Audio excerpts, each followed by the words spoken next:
오늘 함께 보실 말씀은 시편 48편 1절부터 14절까지의 말씀입니다. 시편 48편 1절부터 14절까지 함께 봉독하겠습니다. 여호와는 위대하시니 우리 하나님의 성 거룩한 산에서 극진히 찬양 받으시리로다. 터가 넓고 아름다워 온 세계가 즐거워하며 큰 왕의 성 북방에 있는 시온산이 그러하도다. 하나님이 그 여러 궁중에서 자기를 요새로 알리셨도다. 왕들이 모여서 함께 지나갔으며 그들이 보고 놀랐고 두려워 빨리 지나갔도다. 거기서 떨림이 그들을 사로잡으니 고통이 해산하는 여인의 고통 같도다. 주께서 동풍으로 다시스의 배를 깨뜨리시도다.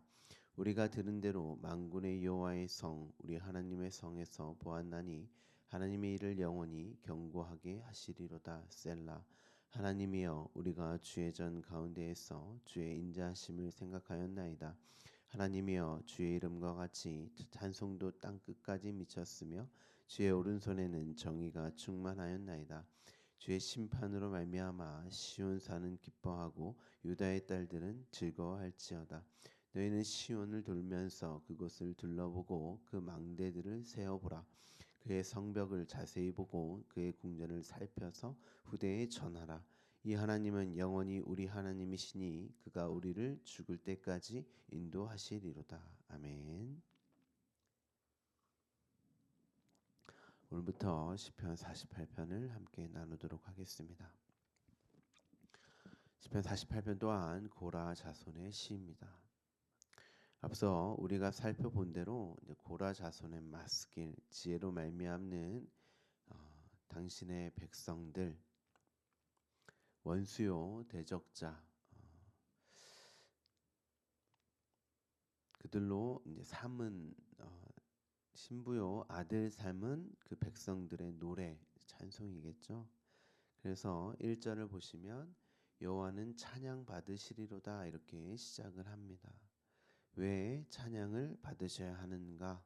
왜 높임을 받으셔야 하는가에 대한 이유가 기록된 시로 이제 보면 될 것 같습니다. 계속해서 우리가 보고 있는 그 내용이죠. 어떻게 자신을 나를 신부여 아들로 삼으셨는지에 대한 깊이 있는 내용으로 우리가 계속 살펴보고 있습니다. 단순히 구원 받음에 그치는 것이 아니라 그 구원의 방식이 우리의 삶 속에서 어떻게 이루어지는지에 대해서 계속해서 살펴보고 있습니다. 결국 찬송할 수밖에 없는 자로 완성하시는 하나님의 열심, 하나님 측의 일하심에 대해서 계속해서 보고 있죠. 시편 48편도 마찬가지입니다. 특히 48편은 하나님의 성, 거룩한 산이라고 나오죠. 그래서 앞서 제가 그 성전은 산, 하늘, 새와 그 개념을 함께 볼 수 있는 단어라고 설명을 드렸습니다. 시온산 이렇게 되어 있는데 시온에 대한 개념도 제가 주일인가에 한번 말씀드린 적이 있는데 하나님의 통치와 다스림이 있는 나라, 하나님의 나라로 이해를 하시면 됩니다. 지금도 이제 예루살렘 아직까지도 이제 이스라엘이라고 하는 이제 민족적 이스라엘이죠. 그 유대주의적 시온, 자이온에 대한 어떤 개념들이 있는데 그 세대주의적인 개념으로 보시지 마시고 영원한 하나님의 나라, 하나님의 그 말씀으로 통치하는 나라, 교회로 보시면 될 것 같습니다.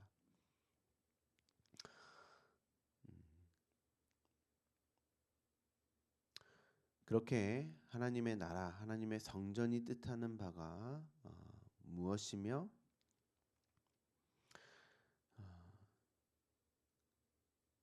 그로 저와 여러분을 이제 상징적으로 표현하는 하나님과의 연합에 관한 그 성전, 그 하늘, 그 새, 이렇게 산 이런 개념들을 함께 보시면 여러분들이 이제 성경을 읽을 때에 아주 큰 도움이 될 것입니다.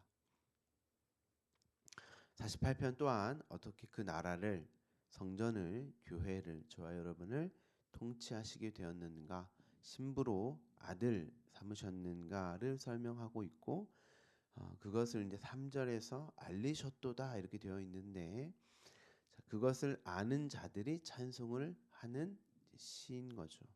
여기서 이제 알리셨도다가 이제 야다라는, 알다라는 단어입니다. 동침하다라는 단어예요. 신랑과 신부가 서로 연합됨, 그것을 알다, 야다 이 단어로 사용하는데요. 신약에서는 하나님과 하나님이 보내신 자 예수, 그 신랑을 아는 것을 영생이다 이렇게 말을 합니다. 우리가 어떻게 신랑에 의해서 신부로 세워졌는가? 그 분깃 한 이제 쪽 이제 편 이렇게도 이제 볼 수 있는데, 그와 연합되었는가? 그로 그 생명을 받게 되어서 어떻게 아들이 되었나를 하나님 자기 계시를 통해서 교회로 알게 하셔서 찬송하게 하신다는 거예요. 그로 당신의 백성들의 그 반응이죠. 이 시는 5절 6절을 또 보시면 이제 빨리 갔더라 떨림이 그들을 사로잡으니 해산하는 여인의 고통 같도다 이렇게 언급을 합니다. 여러분 이런 내용들이 다 구약과 이제 신약 요한계시록에도 다 이런 내용을 가지고 기록을 하고 있기 때문에 이런 내용들을 반드시 기억을 하셔야 하는데, 여기서 이제 지나가다라는 단어가 이제 아바드라는 단어인데요. 이제 히브리라는 단어입니다. 히브리인 하면 대표적인 인물이 아브라함이죠. 건너가다, 지나가다. 창세기 15장에 그 하나님의 언약을 담고 있는 단어입니다. 횃불이 지나가다 이렇게 내용이 나오는데요. 곧 그것이 해산하는 여인의 고통, 당연히 예수님께서 십자가에서의 물과 피를 쏟는 그 내용이 자기 십자가로 주어져서 경험하게 되는 모리아산의 그 에피소드를 담고 있는 거죠. 이삭을 낳는다는 것이, 자손을 낳는다는 것이 곧 아들을 잉태하고 아들을 낳는다는 것이 무엇인가? 그게 건너가는 거거든요. 우리가 이제 48편을 통해서 이 내용을 이제 설명을 드리면서 제가 이제 지난 시간에는 이제 횃불에 간략한 그 언약의 관점만 설명을 드렸는데, 이제 산상수훈의 내용으로 여러분에게 설명을 드릴 것입니다. 이게 어떻게 간음과 행음, 이혼에까지 이어지는가를 설명드리려고 합니다.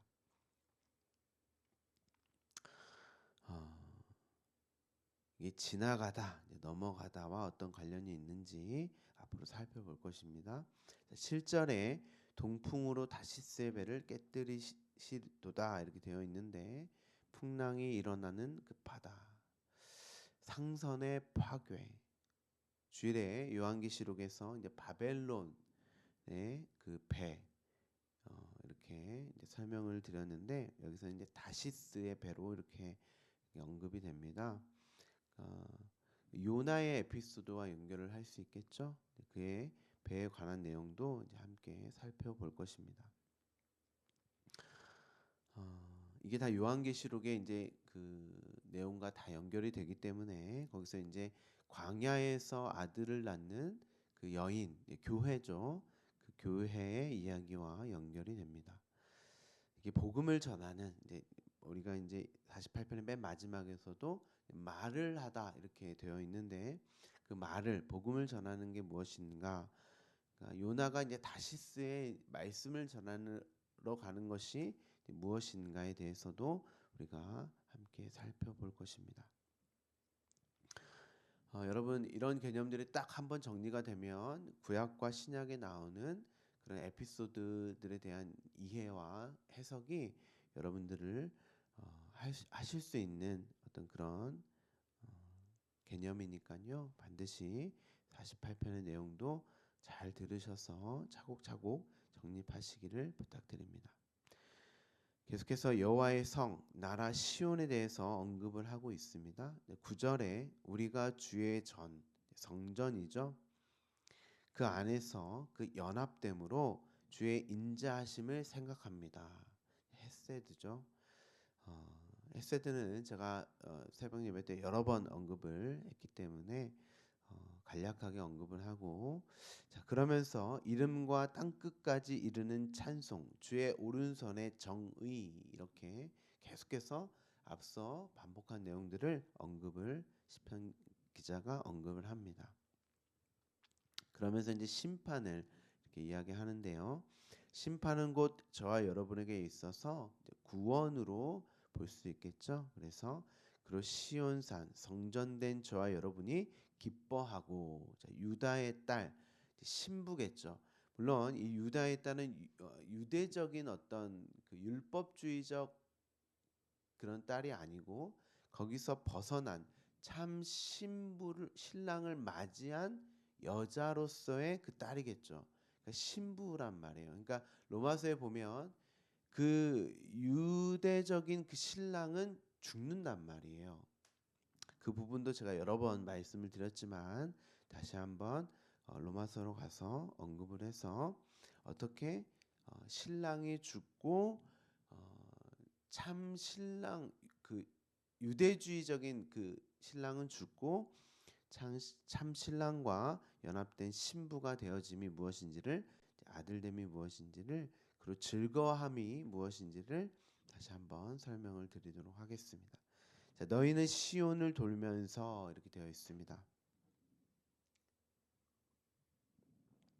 시온을 제가 하나님의 나라 성전으로 이해를 하시면 좋다고 말씀을 드렸죠.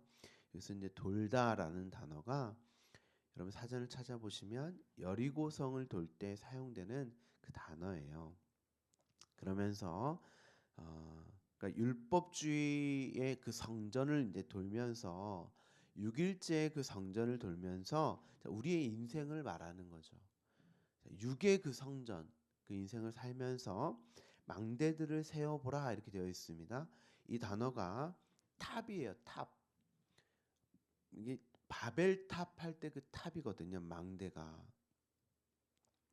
그 율법주의 6의 그 말을 가지고 있으면 그게 섞인 말이라고 말씀드렸죠. 그게 바벨탑이라는 그 단어인데, 그렇게 완성된 성을 여리고성이라고 한단 말이에요. 그 성은 옛 성전이겠죠. 그런데 그 말이 내 안에 영으로, 돌비가 아니라 신비에 새겨져 버리면 그 성은 새 성전, 새 예루살렘, 그 상태를 신부라고 표현을 한단 말이죠. 망대가 몇 개인지를 세어보아라 그런 말이 아니고, 어떻게 그 돌비에 새겨진 말씀, 율법이 너희 안에 영으로, 생명의 말씀으로 뚫고 들어와 새 성전으로, 신부로 그 새 예루살렘을 입는 것을, 이제 준비하는 것을, 내 마음에 새겨진, 영으로 새겨진 것을 신부로 표현을 하고 있고, 그것이 어떻게 되었는지를 이제 보라라는 뜻이에요. 그 성전을 자세히 보고 살펴보고 말해, 이런 의미입니다. 그래서 예수님께서도 공중에 나는 새를 봐, 그렇게 이야기하셨죠.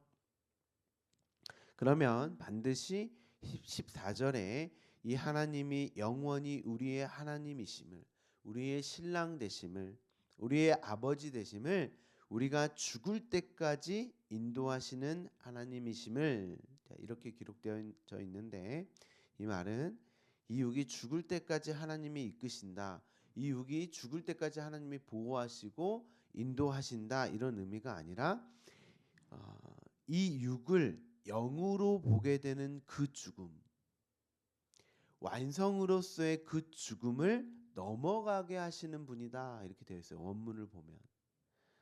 그러니까 이 죽음을, 여러분, 육의 죽음, 이 육의 생명을 다하는 때까지 하나님이 함께 하신다, 그런 의미보다도 그 완성으로서의 죽음, 그리스도와 함께 십자가에 죽어서 살게 되는 그 무트의 죽음. 그러니까 창세기에 보면 선악과를 따먹고 너희가 정령 죽으리라라는 단어가 무트거든요. 그 무트는 단순히 육의 죽음이 아니에요. 그래서 아담과 하와가 선악과를 따먹고도 육이 죽지 않잖아요. 그렇죠? 그 죽음 무트는 완성이에요. 완성으로서의 죽음. 자, 반대로 네크로스의 죽음이 있어요. 육의 죽음. 근데 그 죽음을 말하는 것이 아니라 무트, 정령 죽으리라. 그러니까 너희가 그 육의 죽음을 넘어서는 그로 살아나는 영으로서의 그 생명을 말하는 거예요. 완성으로서의 죽음. 그러니까 십자가에서 죽어서 살게 되는 그 죽음으로서의 영생을 말하는 거죠. 그것을 완성이라고 합니다. 그래서 예수님께서 십자가에서 내가 다 이루었다, 완성하였다. 그렇게 이제 말씀을 하셨죠. 영원히 우리 하나님 되심. 이 말은 나는 하나님의 자리에서 내려와서 내가 하나님의 자리에 있으면 반역, 대적자, 원수란 말이에요.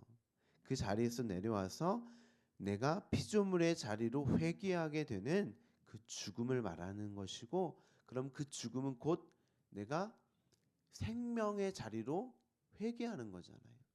그게 완성이란 말이죠. 그것을 무트, 죽음이라고 이렇게 표현을 하는데요.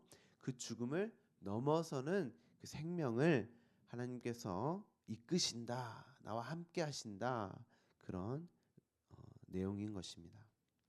그런데 그것이 곧 저와 여러분, 당신의 백성들로 구원으로 삼으셨고 찬송의 근거로 이렇게 알리신다는 거죠. 그것을 알고 저와 여러분들은 하나님을 찬송하게 된다는 그런 시가 시편 48편인 것입니다. 우리가 이제 내일부터 한 절 한 절 또 살펴볼 텐데요. 오늘 내용을 여러분 간략하게 이해를 하시고 내일부터 우리가 또 한 절 한 절 살펴보도록 하겠습니다. 육으로 사는 나에게 육으로 살지 않고 하나님의 말씀, 생명으로만 살게 하시는 이 역사 속 여러분의 삶이 복이요 형통의 삶임을, 그리고 그로 말미암아 하나님을 찬양하시는, 우리는 육으로 사는 내가 아니라 하나님의 영, 말씀, 그 생명으로 사는 존재이구나.